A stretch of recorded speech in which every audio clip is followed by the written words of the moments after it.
एक अदद हमने लिया है यहाँ पे प्याज, यहाँ पे हमने लिया है 1 चम्मच नमक, ये रेड चिली पाउडर भी 1.5 स्पून, हमने लिए है 1 बड़े साइज़ का अनियन और 1 tablespoon salt, 1.5 tablespoon red chilli powder और ये थोड़े से ब्लैक पेपर, ये जो है दालचीनी, लौंग, ये है चिकन क्यूब, ये है 1 टीस्पून ज़ीरा और यहाँ हमने मिक्स वेजिटेबल्स ले लिए हैं, गाजर, आलू और मटर है इसमें सारे।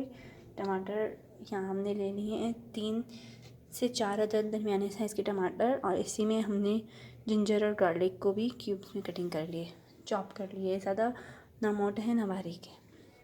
और यहाँ हमने ले लिए हैं चावल जो हैं तकरीबन 700 ग्राम।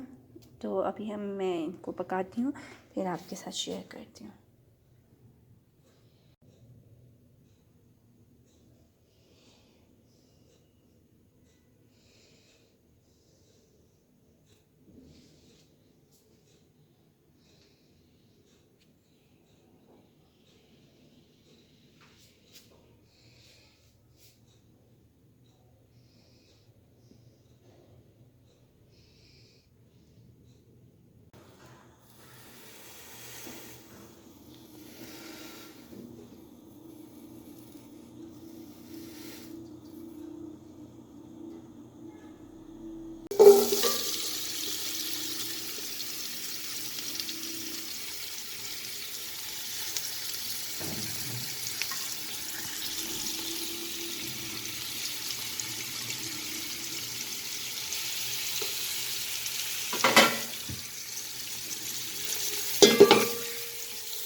लहसुन को हम गोल्डन ब्राउन कर लेंगे।